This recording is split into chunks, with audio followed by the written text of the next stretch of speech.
மாளிகைக்குள்ள அறைகளை கல்லை வச்சு இப்படி அந்த கட்டப்படுற முறை மேல் தளத்தை வந்து உயரமான இடம் இந்த காலத்தில் இராணுவத்தினர் அமெரிக்காவில் வசிக்கின்ற ஆழத்தை பாருங்க. பச்சை கலர்ல மேல் மாடியினுடைய பாதை இல்லை. ஒரு எச்சரிக்கையா நான் இதை சொல்றேன். வளைஞ்சு நடப்பதற்கு ஏற்ற இரண்டாவது இராணுவம் தான். இப்ப வந்து நாங்கள் உள்ள போறோம். காங்கேசன் துறையில் மகிந்த ராஜபக்சவினுடைய ஒரு மாளிகை இருப்பதாக மக்கள் வந்து கூறினார்கள். பத்திரிகை வாயிலாகவும் படித்திருந்தோம். அவர் தங்கி விட்டு செல்வார் அந்த இடத்துல என்று சொல்லி இப்போவும் அது இருக்குது அப்படின்னு சொல்லி தூரே இருந்து பார்த்தால் தெரியும். அதுபோல் இங்கேயும் ஒரு மாளிகையை வந்து விட்டு இராணுவம் வெளியேறி இருக்கிறார்கள் 2026ஆம் ஆண்டில். அந்த மாளிகைக்குள்ளே எப்படி இருக்குது, அந்த மாளிகைக்கு நாங்கள் எப்படி வந்தோம், அந்த மாளிகையை எப்போது இராணுவம் விட்டு வெளியேறினார்கள் என்பது தான் இந்த ஒரு காணொளி. விகட யூடியூப் சேனலில் முதல் முறையாக பார்க்குறீங்கன்னு சொன்னால் மறக்காமல் சப்ஸ்கிரைப் பண்ணிட்டு இந்த காணொலியை பாருங்கள். இப்போ வந்து நாங்கள் அந்த மாளிகைக்கு அருகில் வந்துட்டோம். இதெல்லாம் ஒரு காலத்தில் பச்சை காடுகளாக இருந்தது. மக்கள் அதை எடுத்த பிறகு நிப்பாட்டுங்களே இருக்கா எடுத்த பிறகு பாருங்கள் எல்லாம் உரிய முறையில் வேலிகளை போட்டு கையகப்படுத்தி கொண்டு இருக்கணும். அந்த வகையில் பாருங்கள் இதில் வந்து சில காணிகளுக்கு பாருங்கள் சிசிடிவி கேமரா எல்லாம் போட்டுருக்கணும். இங்கே பாருங்க, சிசிடிவி கேமரா. இது என்ன காரணம்னு சொன்னால் கள்ளர்கள் இங்கே கொஞ்சம் பிரச்சனை. சரி வாங்க இன்னும் கொஞ்சம் போவோம். ஓகே, இப்போ நாங்கள் உள்ளே வந்துட்டோம். உள்ளே வந்து பார்த்தீங்கன்னு சொன்னால் இங்கே எங்களை கண்காணிக்கிறதுக்கு வந்து சிசிடிவி கேமரா வந்து இந்த மாளிகையை கண்காணிக்கிறதுக்கு வந்து பூட்டி இருக்கணும். ஸோ இப்போ அங்கே தான் மாளிகை இருக்குது. ஏன்னா இது உரியவர்கள் வந்து பொறுப்படுத்தினமான்னு எங்களுக்கு தெரியாது. நீங்கள் பார்க்குறதான் வந்து அந்த இரகசிய மாளிகை. இப்போ அது அங்கே இருக்குது. இப்போ அந்த மாளிகைக்கு போகிறதுக்கு வந்து பாதையை பாருங்கள் எப்படி அந்த பாதையை வந்து அவர்கள் செய்திருக்கிறார்கள்னு சொல்லி. இங்கே 2 பக்கம் வந்து கான்கிரீட் போட்டிருக்கணும். அதாவது இதில் கான்கிரீட் போட்டு கான்கிரீட் கல்லால் இதில் உரிய முறைப்படி ஒரு வீதி மாதிரி செய்திருக்கணும். முன்னுக்கு பாருங்கள், இப்போ இராணுவம் வந்து இந்த இடத்துல இருந்தபடியால் கொஞ்சம் துப்புரவு செய்திருக்கணும். கீழே வந்து பத்தைகள் இல்லை. நாங்கள் இது விடுபடும் போது வந்து நாங்கள் ஒட்டகப்புலத்தில் விடுபட்ட காணிகள்னு சொல்லி ஏற்கனவே காணொலிகள் போட்டு நாங்கள் அந்த நேரத்தில் இதை சுற்றி தான் பார்க்க அனுமதிச்சு இராணுவம். ஸோ உள்ளே பார்க்குறதுக்கு அனுமதிக்கல. ஓகே, அந்த வெள்ளை மாளிகைக்கு வந்துட்டோம். உள்ளே போகலாமா தெரியல. ஸோ இப்போ வந்து எல்லாம் திருத்தி கொண்டிருக்கிறோம். மாளிகையை பாருங்கள், மிகப்பெரிய ஒரு பிரம்மாண்டமான மாளிகை. நாங்கள் நிற்கின்ற இடம் இலங்கை யாழ்ப்பாணம் ஒட்டகப்புலம் என்கின்ற இடத்தில், அதாவது ஊரில் வந்து நிற்கிறோம். 2024ஆம் வருஷம் 5ஆம் மாதம் அளவில் அன்னளவாக இதில் இருக்கிற பல காணிகள் வந்து விடப்பட்டது. அதுக்கு பிறகு ஏனைய பகுதிகள், இந்த தேவாலயத்துக்கு அருகில் இருக்கிற ஒட்டகப்புலம் தேவாலயத்துக்கு அருகில் இருக்கிற ஏனைய பகுதிகளும் இங்கே வந்து விடப்பட்டது. குறிப்பாக இந்த காணி வந்து நாங்கள் ஏற்கனவே காணொளி எடுக்க வரைக்கல, வாங்க கதைச்சி கொண்டே போவோம். ஏற்கனவே காணொளி எடுக்க வரைக்கல இந்த மாளிகையை வந்து பார்க்குறதுக்கு வந்து அனுமதி இல்லை. ஒரு வெள்ளை கலர் மாளிகை. உதாரணமாக இந்த வீடு, இந்த மாளிகை எப்படி இருந்ததோ ஆரம்ப காலத்தில் மக்கள் இந்த இடத்தை விட்டு செல்லும் பொழுது எப்படி இருந்ததோ அதே போலத்தான் இன்றைக்கு வரைக்கும் இருக்குது என்று சொல்லி இங்குள்ளவர்கள் குறிப்பிட்டார்கள். அதாவது இலங்கை இராணுவம் வந்து இந்த முன்பகுதிகளை ஒழுங்கமைச்சு சீரமைச்சு இந்த முன்பகுதியை மட்டும் வர்ணம் பூசி அப்படியே வைத்திருக்கின்றார்கள். ஏனைய பகுதிகள் எல்லாமே வந்து இருந்த மாதிரியே இருக்குது. வெண்மை நிற வர்ணம் வந்து இதற்கு வந்து வழங்கி இருக்கின்றார்கள். இந்த ஜன்னல் எல்லாம் வந்து அவர்களுடைய ஸ்டைல், இதில் இருக்கிற ஜன்னல் எல்லாம் அவர்களுடைய ஸ்டைல். நினைக்கிறேன் இதுவும் பழைய ஜன்னல் என்று தான் நான் நினைக்கிறேன். இந்த ஒட்டகப்புலத்தில் இருக்கிற ஏனைய காணிகள் விடுபட்டாலும் இந்த மாளிகை வந்து விடுபடவில்லை. அதுக்குரிய காரணம் ஒன்று இருக்கிறது. இந்த வீடு வந்து ஒரு அமெரிக்காவில் வசிக்கின்ற ஒரு குடும்பத்தினுடைய ஒரு வீடு என்று சொல்லி இங்குள்ள கிராம மக்கள் எங்களுக்கு வந்து தெரிவித்தார்கள். அந்த வகையிலே இந்த வீட்டை வந்து அந்த நேரமே விட்டிருந்தால், கிட்டத்தட்ட 6 மாதத்துக்கு முதலே விட்டிருந்தால் இங்குள்ள கதவுகள் ஜன்னல்கள் பொருட்கள் எல்லாமே வந்து காணாமல் போயிருக்கும் திடர்களால். அதன் காரணமாக இராணுவத்தினர் வந்து இந்த வீட்டை வந்து அப்பொழுதிலிருந்து ஒரு வருஷமாக இதை வந்து பாதுகாத்து வைத்திருக்கின்றார்கள். அதாவது ஒன்றும் போகாமல் சில பொருட்களை வந்து பாதுகாத்து வைத்ததாக சொல்லப்படுகிறது. அதோடு வந்து இந்த வீட்டை சுற்றி வந்து இதே மாதிரி அனைத்து மூலைகளுக்கும் சிசிடிவி கேமரா வந்து பொருத்தப்பட்டிருக்கிறது. காரணம் வந்து திருடர்களுடைய பெரிய தொல்லை. இப்போ இராணுவத்தினர் இந்த மாளிகையை விட்டு எப்பொழுது வெளியேறுகிறார்கள் என்று சொன்னால் 3ஆம் மாதம் 23ஆம் தேதி 2026ஆம் ஆண்டு இந்த மாளிகையை விட்டு அவர்கள் வந்து வெளியேறி இருக்கிறார்கள். எனக்கு இந்த மாளிகையில் பிடிச்ச விடயமே வந்து இந்த ஆலமரம் தான். பாருங்கள் எப்படி இருக்குன்னு பாருங்கள் இந்த இடம். இப்போ நாங்கள் பார்க்குற இந்த மாளிகைக்குள்ளே எப்படி இருக்குது உள்ளே பார்க்கலாமா இல்லையான்றது என்னுடைய உணர்வு. இப்போ இதை சுற்றி வந்து முக்கியமாக வந்து வேலைகள் இடம்பெற்று கொண்டிருக்கிறது. உரியவர்களிடம் இராணுவத்தினர் தங்கி இருந்ததுக்கு பிறகு ஒப்படைத்து விட்டார்கள். இப்போ பார்த்தீங்கன்னு சொன்னால் அழகான அந்த சைப்ரஸ் மரங்கள்னு சொல்லுவார்கள். அதோட வந்து இந்த சின்ன சின்ன பூங்கொண்டுகள் எல்லாம் வச்சு அழகாக வந்து இதை செய்திருக்கிறார்கள். அதோட வந்து இங்கே மேலே பாருங்க வடிவாக காட்டுங்க. இது வந்து இராணுவத்தினர் வந்து இந்த மாளிகையை வந்து பாதுகாப்பதற்காக இதை வந்து உருவாக்கி இருக்கின்றார்கள். இதுக்கு மேலே போகலாமான்னு சொல்லி முயற்சி செய்து பார்க்க போகிறோம். இப்போ இப்படி தான் வந்து இராணுவத்தினர் வந்து இதுக்கு மேலே இருந்து இந்த மாளிகையை வந்து பாதுகாப்பார்கள் என்று நினைக்கிறேன். ஸோ எந்தவித பயமும் இல்லை. அப்படியே காட்டுங்க. அப்படியே வந்து இப்போ வந்து நாங்கள் மேலே வந்து வந்தாலும் இங்கே பாருங்க இதோட வந்து எல்லாம் முடியுது. இது ஒரு வீடு மாதிரி இந்த பரண் அமைச்சிருக்கிறார்கள். இதில் வச்சு ஏதாவது ஒன்று செய்யலாம். இந்த மிகப்பெரிய விடயம் தான் இந்த இடத்துல. இப்படி இதில் நிற்கிறதே ஆபத்து. ஏன்னா எப்போ வேணாலும் இது வந்து உடைஞ்சு கீழே விழுந்துடும் ஆபத்து. பாருங்க மகளே, உயரமான இடத்துல இருந்து இந்த மாளிகை அவதானிக்கக்கூடிய மாதிரி செய்திருக்கின்றார்கள். இவ்வளோ உயரத்தில் நாங்கள் இப்போ நாங்கள் இப்போ வந்து கீழே இறங்குறோம். சரி, அப்படியே வந்து பார்த்தீங்கன்னு சொன்னால் இங்கே பாருங்க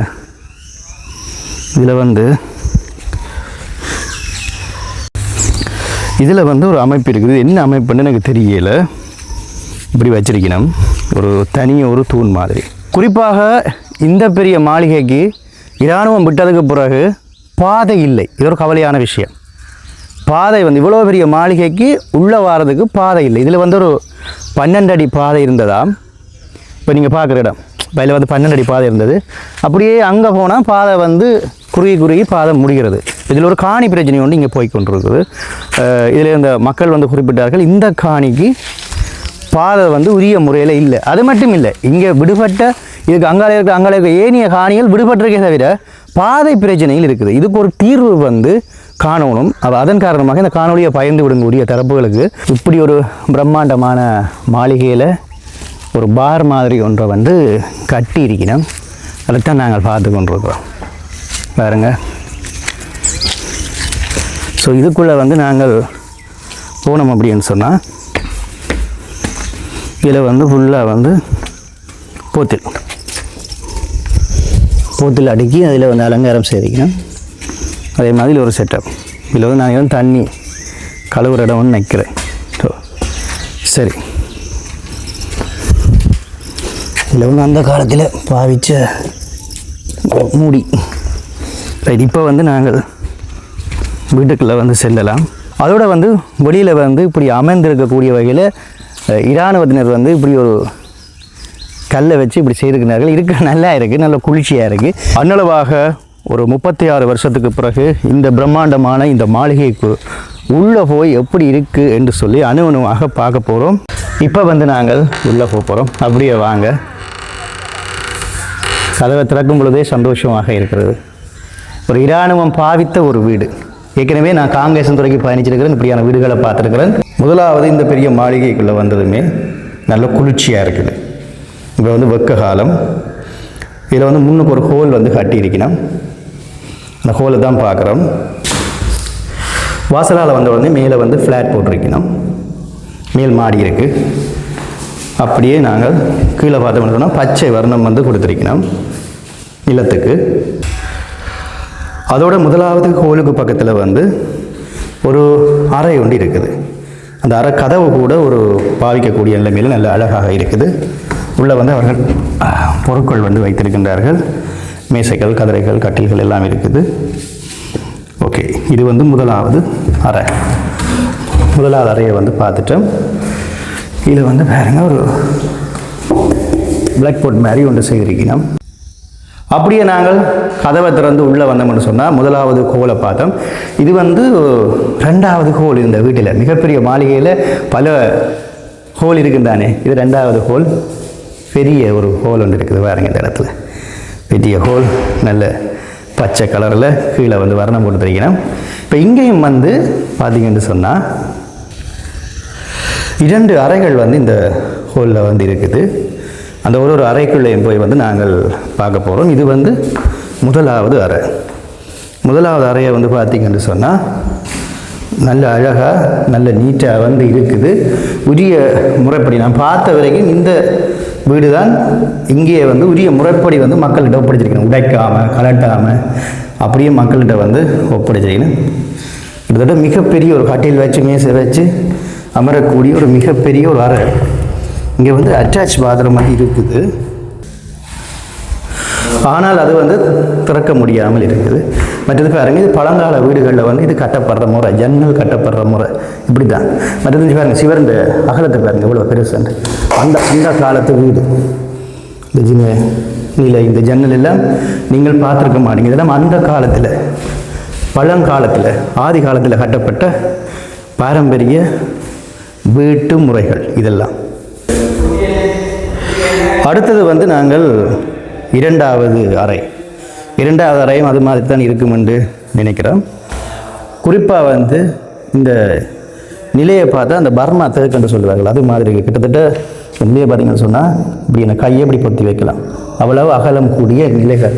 அந்த காலத்து எங்களுடைய தமிழர்களுடைய வேலைப்பாடை பாருங்கள், அதோட கதவை பாருங்கள். ஸோ இது வந்து எங்களுடைய நாங்கள் பார்க்குற இந்த அறையில் 2வது அறையை வந்து நாங்கள் பார்த்து கொண்டிருக்கிறோம். மேலையெல்லாம் லெவல் சீட்டெல்லாம் நீட்டாக அடிச்சிருக்கணும், நல்ல க்ளீனாக இருக்குது. அதோடு நான் குறிப்பிட்ட இந்த ஜன்னல் வேலைப்பாடு. கீழ்த்தளத்தில் இருக்கிற 2வது அறைக்குள்ளே இருக்கிற ஆரம்ப காலத்தில் இருக்கிற அட்டாச் பாத்ரூம் தான் பார்க்க போகிறோம். இது முதலே இருந்துச்சா அல்லது புதுசாக இவர்கள் கட்டினார்களான்னு தெரியாது. பார்க்குறதுக்கு நல்லா இருக்குது. ஒரு பெரிய ஒரு அட்டாச் பாத்ரூம், அதை உங்களுக்கு நான் காண்பிக்கிறேன்னு பாருங்கள். இப்படியெல்லாம் நாங்கள் இதில் வந்து இராணுவத்தினுடைய அதி உயர் தளபதி வந்து இருந்திருக்க வாய்ப்புகள் இருக்குது. ஏன்னா அவர்களுக்கு வந்து சகல வசதியின் கொண்டு தான் பல விஷயங்கள் இருக்கும். ஸோ அந்த விஷயத்தை வந்து நாங்கள் பார்த்து கொண்டிருக்கிறோம். அப்படியே நாங்கள் அட்டாச் பாத்ரூம் வந்து பார்த்ததுக்கு பிறகு முன்பகுதியை பார்த்தோம்னு சொன்னால் இப்படி வாசலில் ஒரு கதவு இருக்கிறதோ அதே போல் இங்கே முன்னுக்கும் வந்து திறந்து வரலாம், அந்த கதவும் இருக்குது. நாங்கள் ஏற்கனவே இது முன்பகுதியில் இருந்து நாங்கள் இதை பார்த்து நாங்கள் இதில் வந்து ஒரு புத்தரை உண்ட இராணுவத்தினர் வந்து செய்திருக்கின்றார்கள். அதில் வந்து நடந்து போகக்கூடிய மாதிரி. இப்போ வந்து நாங்கள் முதலாவது ஹோலை பார்த்தோம், அடுத்ததாக 2வது ஹோலை பார்த்தோம். இப்போ 2 அறைகளை பார்த்தாச்சு. அப்படியே வந்து பார்த்தோம்னு சொன்னால் உள்ளுக்குள்ளே வந்து ஒரு குகை மாதிரி இருக்குது. இது ஒரு வித்தியாசம். எந்த வீடுகள்லேயும் நான் இதை பார்க்கல. இதில் வீடு பிளான் என்ன மாதிரின்னு எனக்கு தெரியலை. ஆனால் இதில் ஒரு ஒரு ஒரு கொரிடோர் மாதிரி வந்து இருக்குது. வடிவாக மெதுவாக காட்டுங்க. இது ஒரு கொரிடோர் மாதிரி இருக்குது. இப்போ இதாலேயும் வந்து நாங்கள் திறந்து பின்பகுதிக்கு வந்து செல்லலாம். பார்த்தீங்கன்னு சொன்னால் இங்கே தான் எப்படியெல்லாம் லாக் பண்ணியிருக்காங்க. நீங்கள் பின்பகுதிக்கு வந்து நாங்கள் வந்து செல்லலாம். ஓகே, அப்படியே வந்தோம்னு சொன்னால் பின்பகுதி, இந்த பின்பகுதியில் பாருங்கள் இவ்வளோ பெரிய அழகான ஹோலாண்டு. இப்போ இதெல்லாம் நாங்கள் நின்று ஆரம்பத்துல எல்லாம் கதைச்சிருப்போம், இன்ட்ரோ கொடுத்துருப்போம். ஒரு விஷயத்தையும் சொல்லி கொண்டு வந்தேன் அந்த வீட்டை சுற்றி காட்டி. ஸோ இது வந்து பின்பகுதி. அப்படியே நாங்கள் இந்த கதவாலாம் வந்து திறந்து வந்தாங்க. ஸோ இந்த பின்பகுதி என்று சொன்னால் இது ஒரு நடமாடுற ஒரு ஹோல் மாதிரி. ஸோ இதெல்லாம் இப்போத்தைய வீடுகளில் நீங்கள் பார்க்க முடியாது, வித்தியாசமாக இருக்கும். இப்போ இதே மாதிரிலாம் பிளான் பண்ணி கட்டினோம் வீடுகள். ஸோ இங்கே வந்து மேலே வந்து லெவல் சீட் அடிச்சிருக்கணும். சில லெவல் சீட் வந்து உடைஞ்சிருக்குது. அதோடு வந்து கீழ்த்தளத்துக்கு வந்து இராணுவத்தினர் என்ன செய்திருக்கணும்னு சொன்னால் நடப்பதற்கு ஏற்ற மாதிரி வந்து கல்லுகளை வந்து இல்லை கீழ்த்தளத்தில் வந்து பதிச்சிருக்கணும். ஸோ அந்த காட்சியை தான் நாங்கள் பார்த்து பண்ணிக்கிறோம் பாருங்கள். அப்படியே அந்த அவர்த்தடி மட்டும் போகலாம். ஸோ கீழ்த்தளத்தில் இந்த வேலைப்பாட்டை வந்து செய்திருக்கணும். ஸோ முற்றுமுழுதாக வந்து இந்த வீட்டுன்ற ஒரு ஒரு வித்தியாசமான மேப்புன்றது வந்து உங்களுக்கு வந்து வந்துருக்கு. சரி, அப்படியே நாங்கள் தொடர்ச்சியாக பார்த்து கொண்டிருக்கிறோம். இன்னும் பல பல அறைகள் மேல் மாடியெல்லாம் இருக்குது. உங்களுக்கு நான் கொண்டே அழகாக வந்து காண்பிக்கிறேன். சரி, அப்படியே நாங்கள் வந்துட்டோம். உள்ளே வந்தால் இங்கே ஒரு அறை. இந்த அறையை பாருங்கள். இந்த அறையை பார்த்தோம்னு சொன்னால் இது மேல் பகுதியை இப்படி அந்த காலத்தில் வந்து வடிவமைச்சிருக்கிறேன். அதோட வந்து இங்கே பாருங்க, இந்த அறை இதில் வந்து வாஷ்ரூம் மாதிரி இருந்திருக்க வாய்ப்பு இருக்குது. அதோட இங்கே பாருங்க, இந்த கிரில் வேலைப்பாடை பாருங்கள். அந்த காலத்தில் கிரில் வேலைப்பாடெல்லாம் வித்தியாசமாக செய்திருக்கணும். ஸோ இது ஒரு அறை. ஆனால் நல்ல குளிர்ச்சியாக இருக்குது. இல்லை நிற்க வந்து நல்ல குளிர்ச்சியாக இருக்குது. அந்த நேரம் போட்ட ஓடு இன்னும் அப்படியே வந்து இருக்குது மக்களே. பார்த்தீங்களா, 4 அறைகள் 2 ஹோல், இதே மாதிரி ஹோல் வந்து நாங்கள் பார்த்துட்டோம். அதோட வெளியிலேயும் வந்து பார்த்துட்டோம். இப்போ வந்து நாங்கள் வந்து எங்கே போகிறோம்னு சொன்னால் மேல் தளத்துக்கு வந்து போகிறோம். மேல் தளத்துக்கு போகிறதுக்கு இந்த வீட்டில் வந்து வித்தியாசமாக வெளியில் வந்து படி வச்சிருக்கணும். அதைத்தான் நாங்கள் வந்து பார்க்க போகிறோம். சரி வா. கீழ்த்தளம் முழுவதுமாக பார்த்துட்டோம். இனி மேல் தளத்தை வந்து பார்க்க போகிறோம். மேல் தளத்துக்கு வந்து போகிற வழியை வந்து அவர்கள் எப்படி அமைத்திருக்காங்கன்னு சொன்னால் வெளியிலிருந்து செல்லக்கூடிய வகையில் வந்து அமைத்திருக்கின்றார்கள். இப்போ வந்து முற்றுமுழுதாக மேல் தளத்தில் பார்த்திங்கன்னு சொன்னால் அறைகள் வந்து சிறியதாகத்தான் இருக்கும்னு நான் நினைக்கிறேன். உண்மையிலேயே இயற்கை அழகோட இந்த வீட்டுக்கு மேலும் அழகூட்டுற வகையிலே இந்த வேப்ப மரம், இந்த வேப்ப மரத்தை பற்றி சொல்லி ஆகணும். இங்கே பாருங்கள், வளைஞ்சு இவ்வளோ அழகாக இருக்குன்னு பாருங்கள். ஸோ இது இயற்கையாகவே இது அப்படியே வந்திருக்கு. இந்த வேப்ப மரம் பார்க்கவே நல்லா இருக்குது. அதோடு வந்து இந்த மிகப்பெரிய இந்த ஆலமரம், ஸோ அதுவும் வந்து இந்த வீட்டுக்கு வந்து அழகை வந்து இன்னும் கூட்டுது. அப்படியே வந்து நாங்கள் மேல்தளத்துக்கு போகைக்குள்ளே வந்து பாருங்கள், ஒரு படி வச்சிருக்கிறேன். அதுவும் வந்து பச்சை கலர் படி, பார்க்கவே நல்லா இருக்குது. இங்கே பாருங்க, ஓகே, பச்சை கலரில் வர்ணம் பூசிருக்கணும். இப்போ மேலே வந்து வேலைகள் நடக்கிறதால பூட்டிக்கணும். ஒரு சின்ன ஒரு ஹோல் தான், அதே உங்களுக்கு இதை அழகாக ஆரம்பிக்கிறேன் பாருங்க. இங்கே சின்ன ஒரு ஹோல் எப்படி இருக்குன்னு பாருங்க உள்ள. இப்போ மேல் மாடியினுடைய மேல் தளத்தை தான் வந்து நாங்கள் பார்த்து கொண்டிருக்கிறோம். உள்ளற வந்து நாங்கள் கீழே எப்படி பார்த்தோமோ அதே மாதிரி தான் இருந்திருக்கும். அப்படியே வந்து நாங்கள் மேல் தளத்தை பார்த்ததுக்கு பிறகு அப்படியே இங்கே வெளியில் வந்து பார்த்திங்கன்னு சொன்னால் இதெல்லாம் வந்து டெட்ட தூணுன்னு சொல்கிறது. இது யாழ்ப்பாண நாட்சதுர வீடுகளில் வந்து இப்படியான முறையில் தூண் அமைப்பார்கள். இந்த மரப்பயம் வந்து அந்த காலத்தில் செய்திருந்தார்கள். இது அப்படியே இப்போவும் இருக்குது. இது அந்த கால வேலைப்பாடு. ஸோ அந்த ரெட்டை தூணை அப்படியே பார்க்குறோம். அப்படி இதுலேயும் வந்து 2 அறைகள் வந்து இதில் இருக்குது. ஒன்று வந்து கிச்சன். இவ்வளவு பெரிய மாளிகைக்கு வந்து கிச்சனை வந்து பார்க்க போகிறோம். சமையல் அறை எப்படி இருக்குது பார்க்கலாம். சரி, ஸோ அந்த காலத்து சமையல் அறை எப்படி இருக்குன்னு பாருங்க. நின்று கொண்டு சமைக்கக்கூடிய மாதிரியான முறையில். ஓகே, இந்த இடத்துல ஒரு பானை ஒன்று இருக்குது. பானையை பாருங்கள். ஸோ இந்த பானையை வந்து கொஞ்சம் பின்னுக்கு போங்க. இப்படி வச்சு அந்த காலத்தில் சமைச்சிருப்பேன். உயரத்தை பாருங்கள், இதில் உயரம் நல்லா இருக்குது. இப்போ இருந்து சமைக்கக்கூடிய வகையில் இருந்ததை இராணுவம் தான் இப்படி மாற்றிச்சு நம்மான்னு தெரியலை. அதோட வந்து சிங்க், இதில் வந்து பழைய பொருட்கள் வைக்கிறது சாமான், அதாவது சமையல் பொருட்கள். இதோட வந்து சமையல் அறைக்கு பக்கத்தில் இன்னொரு அறை இருக்குது. இப்போ நாங்கள் இதுக்குள்ளே மற்ற அறையை பார்த்துருந்தோம். ஸோ இந்த அறையை பாருங்கள் எப்படி இருக்கான்னு பாருங்கள். இதில் ஒரு அலுமாரி, முந்தியெல்லாம் அலுமாரி வந்து வீட்டோடையே செய்வினோம் கவட்டாக. ஸோ இது வந்து இந்த தட்டுகள் வைக்கக்கூடிய மாதிரி செய்து வச்சிருக்கணும் ஆரம்ப காலங்களில்.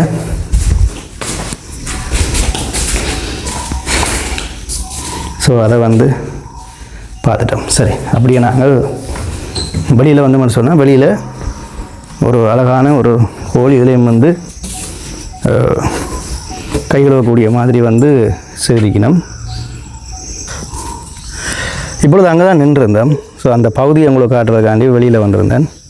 இந்த பெரிய மாளிகைக்கு கிணறு எப்படி இருக்கும் அதை தான் பார்க்க போகிறோம். ஸோ கிணத்தின் ஆழத்தை பாருங்கள். இங்கே மிகப்பெரிய ஆழம், கிட்டத்தட்ட ஒரு 30 அடி 40 அடி ஆழம் இருக்குன்னு நினைக்கிறேன். இந்த 1 2 3 4 5 6 கல் அப்படியே போகுது. அதோட வந்து ஒரு டேங்க் வந்து இதில் வந்து கட்டியிருக்கணும். இப்போ நாங்கள் உள்ளே வந்து இறங்க போகிறோம்.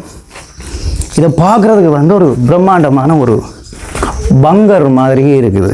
சரியா, ஒரு நிலக்கீழ் அறை. இந்த பெரிய மாளிகையில் இருக்க ஒரு நிலக்கீழ் அறை மாதிரி இருக்குது. ஆனால் இது நிலக்கீழ் அறை இல்லை, இது வந்து கிணறு ஆழம்ன்றதால என்ன செய்திருக்கோம்னு சொன்னால் அந்த மோட்டார், அந்த வாட்டர் பம்ப் அதை வந்து இதில் வச்சு இதுக்குள்ளால் வந்து இறைக்கிறது. இது அந்த காலத்தில் செய்யப்பட்ட வேலை. சூமன வேணாம், அந்த காலத்தில் செய்யப்பட்ட வேலை எப்படி இருக்குன்னு வேறுங்க. ஸோ உள்ளே தான் வைக்கக்கூடிய வகையில் செய்திருக்கணும். ஸோ மக்களே, ஸோ இதை அப்படி மூடி விட்டு அப்படியே ஒரு நிலக்கீழ் அறை மாதிரி இருக்கும். இப்படி தான் அந்த காலத்தில் ஏறி அவர்கள் விவசாயம் வந்து செய்திருக்க வாய்ப்புகள் இருக்குது. இந்த ஊரில் இப்படி தான் செய்திருந்தார்கள். வாய்ப்புகள் என்ன, இப்படி தான் விவசாயம் செய்திருந்தார்கள். ஸோ இது ஒரு விவசாய பூமி, இது ஒரு பொன் விளையும் பூமி. மண்ணை பார்த்தாலே நல்ல சிவப்பாக இருக்கும் மண். இப்போ கொஞ்சம் தூரத்தில் நிற்கிறோம். இதுலேயும் வந்து ஒரு கிணறு ஒன்று இருக்குது. இதுவும் சரியான ஆழம். ஆனால் உள்ளே வந்து குப்பை தான் வந்து போடப்பட்டிருக்கிறது பாருங்க. ஸோ நான் இது வேறு யாரையும் காணியோ இன்னும் எனக்கு தெரியலை. சரி, எப்படி இருக்குது பார்த்தீங்களா. பல மக்களுடைய இயக்கம் இது மாதிரி தங்களுடைய காணிகளையும் விடணும். 36 வருஷங்களுக்கு மேலாக அன்னளவாக இயங்கிக் கொண்டிருக்கிறார்கள் மக்கள். இராணுவத்தினுடைய கட்டுப்பாட்டுக்குள்ளே, உயர் பாதுகாப்பு வலயத்துக்குள்ளே இனிய காணிகள் எல்லாம் இருக்குது, இன்னும் விடுபடவில்லை. இப்போ நாங்கள் ஒட்டகப்புலத்தில் இப்படி ஒரு வீட்டை நாங்கள் பார்த்துருந்தோம். அதாவது மாளிகை, மாளிகைன்னு சொல்ல வீடுன்னு சொல்ல முடியாது, ஒரு மாளிகை. இந்த மாளிகையை வந்து பார்த்துருந்தோம். ஸோ இதே மாதிரி எல்லாருடைய காணியும் விடணும், மக்கள் வரணும், வசிக்கணும், சந்தோஷமாக இருக்கணும். இந்த பொன் விளையும் பூமி பழைய நிலைமைக்கு வரணும் அப்படின்னு தான் என்னுடைய ஆசையும். இந்த காணொலியில் ஏதாவது தவறுகள் பிழைகள் விட்டிருந்தால் மன்னிக்கவும். அதே மாதிரி இந்த வீட்டு உரிமையாளர்கள் பார்த்தால் என்ன மன்னிக்கவும். உரிய வந்து அனுமதி எடுக்கையில் இந்த இடத்துல விட்டதுக்கு பிறகு நான் வந்து எடுத்திருந்தேன். சுற்றி வர வேலைகள் இடம்பெற்று கொண்டிருக்கிறது. அதோட வந்து முக்கியமாக திருடர்கள் இந்த காணொலியை பார்த்தா நிச்சயம் வந்துடாதீங்க. சுற்றி வர ஏரியாவில் சிசிடிவி இருக்குது. ஒரு எச்சரிக்கையாக நான் இதை சொல்கிறேன். என்னென்னு சொன்னால் இங்குள்ளவர்களும் அதை தான் சொன்னாங்க. இந்த திருடர்களால் தான் மிகப்பெரிய ஒரு பிரச்சனையாக இருக்குது. அதோட வந்து இந்த காணிக்குரிய பாதை பிரச்சனையும் தீர்வணும் என்று சொல்லி இறைவனை வேண்டிக் கொள்கிறேன். வாங்க, நன்றி மகளே. அடுத்த காணொலியில் உங்களை நான் சந்திக்கும் வரை என்றும் உங்கள் அன்பான விதுடன். நன்றி உறவுகளே. மேலதிகமாக இப்படியான விஷயங்கள் இருந்தால், அல்லது ஆலய திருவிழாக்கள் இருந்தால், கும்பாபிஷேகங்கள் இருந்தால், வித்தியாசமான இப்படி விடயங்கள் இருந்தால் எனக்கு அழைப்பினை ஏற்படுத்துங்கள். என்னுடைய யூடியூப் தளத்துக்கு மேலே நம்பர் இருக்குது, இல்லை டிக்டாக்கில் என்னுடைய நம்பர் இருக்குது, ப்ரொஃபைல் இருக்குது, இல்லை இன்ஸ்டாகிராமில் என்ன நம்பர் இருக்குது, ஃபேஸ்புக் பேஜில் நம்பர் இருக்குது. எல்லாமே விதுடோட் தான். அழைப்பினை ஏற்படுத்தினால் நிச்சயம் அந்த இடத்துக்கு நான் வருவேன். நன்றி.